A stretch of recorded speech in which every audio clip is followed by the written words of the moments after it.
La situation au Moyen-Orient devient de plus en plus préoccupante. Israël a été la cible d'une attaque de l'Iran, qui a lancé environ 400 missiles sur le pays. La plupart de ces missiles ont été interceptés par les systèmes de défense israéliens. Cependant, nous sommes sur le point d'entrer dans une nouvelle phase de cette guerre. Tout a commencé lorsque Israël a attaqué des cibles du Hezbollah en utilisant des drones et des projectiles, éliminant le chef du groupe, Hassan Nasrallah. Cette attaque a suscité un fort désir de vengeance de la part du Hezbollah. Le guide suprême de l'Iran, l'ayatollah Ali Khamenei, a déclaré qu'Israël paierait pour cette action. Depuis, la violence a considérablement augmenté. Désormais, le premier ministre israélien, Benjamin Netanyahou, a affirmé que ces attaques ne resteraient pas sans réponse et a promis une réaction ferme. La tension régionale menace maintenant d'impliquer des puissances majeures comme les États-Unis, tandis que l'Iran observe de près, augmentant la crainte d'une guerre encore plus grande. De nombreux érudits de la Bible indiquent que cela pourrait ne pas être une guerre ordinaire, mais plutôt l'accomplissement d'une prophétie biblique de l'Ancien Testament, qui parle de la guerre de Gog et Magog, également mentionnée par l'apôtre Jean dans l'Apocalypse, chapitre 20. C'est pourquoi, dans la vidéo d'aujourd'hui, je vais vous expliquer de manière très simple tout ce qui se passe et je vais vous montrer pourquoi, cette fois, vous et moi devons être vigilants, car nous pourrions être confrontés à une prophétie liée au retour de Jésus. Mais avant de commencer, je vous demande de vous abonner à ma chaîne, d'activer la cloche de notification car tous les jours, je veux vous aider à comprendre la Bible facilement et vous aider dans votre marche avec Dieu. D'accord ? Alors, commençons. Alors que les missiles et drones iraniens volaient en direction d'Israël, une nouvelle vague de tensions et d'incertitudes émergeait dans le monde à propos d'un nouveau conflit au Moyen-Orient, cette fois impliquant deux des plus grandes puissances militaires de la région. La question que beaucoup de gens se posent est la suivante. Quel est le lien avec la guerre de Gog et Magog dans la Bible ? Eh bien, frères et sœurs, d'abord nous allons comprendre de quoi il s'agit dans cette prophétie. Dans les chapitres 38 et 39 du livre d'Ézéchiel, le prophète a eu une vision où des nations dirigées par un homme nommé Gog, du territoire de Magog, se rassemblent pour attaquer Israël. Dans cette vision, le prophète voit Gog être saisi par les mâchoires pour diriger cette alliance de nations incluant la Perse, qui est aujourd'hui l'Iran, Cush, Put, qui représente Sidon et la Libye, Gomer et Beth Togarma, des régions faisant aujourd'hui partie de la Turquie et des régions frontalières avec la Russie. La prophétie indique également que ces nations attaqueront Israël en pensant qu'elle est une terre faible et sans défense, dont le peuple est revenu s'installer dans ces montagnes après de nombreuses années passées dans d'autres nations, exactement comme cela s'est produit à partir de 1948, lorsque l'ONU a approuvé la création de l'État d'Israël, faisant de cette terre et de ce peuple une nation reconnue dans le monde entier. Depuis lors, Israël a subi de nombreuses attaques de pays voisins, y compris d'extrémistes palestiniens, qui ne reconnaissent pas son indépendance. Mais jamais dans l'histoire de l'humanité, Israël n'avait été attaqué directement par l'Iran. Et dans la suite de la prophétie d'Ézéchiel, nous voyons que lorsque Gog envahit finalement Israël, Dieu exprime sa colère et entre en action.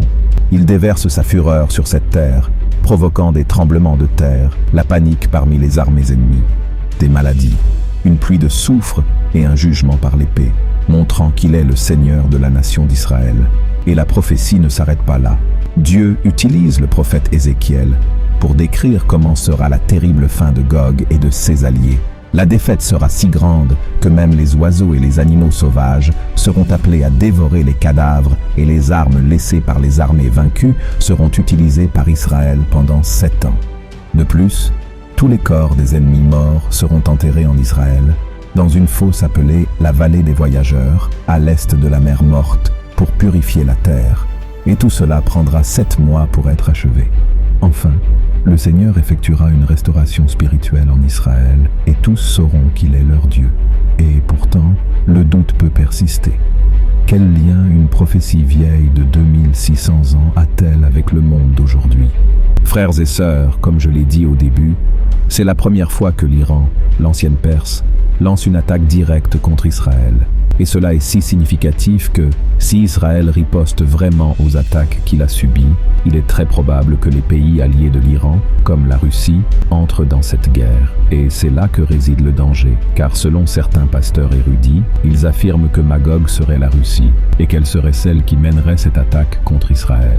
Autrement dit, frères et sœurs, si la prophétie d'Ézéchiel se réalisait vraiment en ce moment, le monde assisterait à une guerre rarement vue dans l'histoire de l'humanité. Et Jésus nous a déjà averti que cela arriverait.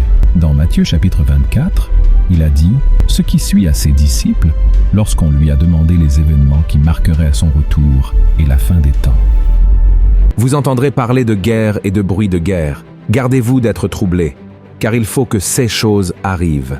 Mais ce ne sera pas encore la fin. Une nation s'élèvera contre une nation, et un royaume contre un royaume. Mais remarquez que Jésus a dit, ce n'est pas encore la fin. Israël sera attaqué, mais Dieu l'honorera. Et d'autres guerres doivent survenir. Et que devez-vous faire face à tout cela? Remettez votre vie à Jésus, car nous ne savons pas ce que sera l'avenir. Il se peut que la fin des temps et le rapt n'arrivent pas dans les années à venir. Mais qui garantit que nous serons vivants demain matin? Et en parlant de la fin des temps, l'Apocalypse chapitre 20 fait référence à Gog et Magog. Mais cette prophétie de l'apôtre Jean, qui lui a été donnée par Dieu lorsqu'il a été enlevé alors qu'il était sur l'île de Patmos, n'a rien à voir avec la prophétie d'Ézéchiel. La prophétie de Jean parle d'un temps futur, 1000 ans après le retour de Jésus et l'établissement de son royaume ici sur terre. Voyons ce que dit la Bible. Quand les 1000 ans seront accomplis, Satan sera relâché de sa prison. Et il sortira pour séduire les nations qui sont aux 4 coins de la terre, Gog et Magog, afin de les rassembler pour la guerre. Leur nombre est comme le sable de la mer. Après les 7 années de la grande tribulation, Jésus reviendra sur terre, détruira l'Antéchrist et le faux prophète, et enfermera Satan pendant 1000 ans. Ensuite, il établira son royaume ici, et nous, les chrétiens, régnerons avec lui. Cependant, après cette période, Satan sera libéré et trompera les nations appelées Gog et Magog, qui se rassembleront dans les montagnes et encercleront la ville sainte, probablement la Nouvelle Jérusalem, où nous vivrons tous avec le Christ pour tenter une dernière attaque. Mais le Seigneur fera tomber du feu du ciel et les vaincra une dernière fois, lançant Satan dans l'enfer une fois pour toutes. Ensuite, les morts qui n'ont pas servi le Christ seront jugés selon leurs œuvres. Et une question que de nombreux chrétiens se posent concerne cette dernière bataille. Les gens ont tendance à penser qu'il s'agit de la bataille d'Armageddon, mais ce n'est pas le cas. En fait, l'Armageddon est décrit dans l'Apocalypse, chapitre 16, et fait partie de la 7e coupe de la 7e colère de Dieu, qui a été versée sur la terre. Il s'agit du dernier affrontement entre les forces de Dieu et les forces de l'Antéchrist, marquant un moment décisif avant le retour de Jésus. Quant à Gog et Magog, cela se produira après son retour. Lisez avec moi ce que dit la Bible. Ils les rassemblèrent dans le lieu appelé en hébreu Armageddon. Le 7e versa sa coupe dans l'air. Et il sortit du temple, du trône, une voix forte qui disait « C'en est fait ». Et il y eut des éclairs, des voix, des tonnerres, et un grand tremblement de terre, tel qu'il n'y avait jamais eu depuis que l'homme est sur la terre, un aussi grand tremblement. Et la grande ville fut divisée en 3 parties, et les villes des nations tombèrent. Et Dieu se souvint de Babylone la grande, pour lui donner la coupe du vin de son ardente colère. Et toutes les îles s'enfuirent, et les montagnes ne furent pas retrouvées. Face à l'attaque de l'Iran contre Israël, à cette possible connexion que cette guerre pourrait avoir avec la prophétie d'Ézéchiel 38 et 39, et à tout ce que nous voyons dans le monde ces derniers temps, il est très important de se rappeler qu'en plus de prêter attention aux signes des temps, nous devons rester fermes avec Jésus et prêcher l'Évangile à nos amis et à notre famille, chaque fois que possible. Même si tout ce qui se passe aujourd'hui est le commencement des douleurs, comme Jésus l'a dit, nous devons avoir bon courage et ne pas perdre la foi, car c'est ainsi que nous pourrons montrer aux gens qu'il y a de l'espoir. Amen. Après tout, le Christ est vivant et Dieu contrôle tout. Alors, frères et sœurs, il ne sert à rien de rester juste à regarder la télévision, sur Internet, cherchant les signes de la fin des temps. Vous devez regarder à l'intérieur de vous-même et voir comment vous pouvez obéir à la parole de Dieu, car c'est cela qui vous renforcera et vous gardera ferme sur le chemin du Seigneur pour ne pas être trompé, d'accord?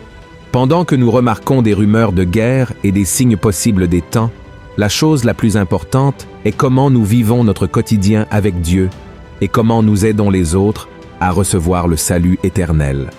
Notre rôle est d'être la lumière dans les ténèbres en donnant un bon témoignage, en promouvant la paix, l'espoir et l'amour dans un monde rempli de problèmes. Amen. Si vous avez aimé ce message, partagez-le avec le plus grand nombre de personnes possible. Propagons la parole de Dieu ensemble. Que Dieu vous bénisse. Je vous attends dans la prochaine vidéo. Gros câlin.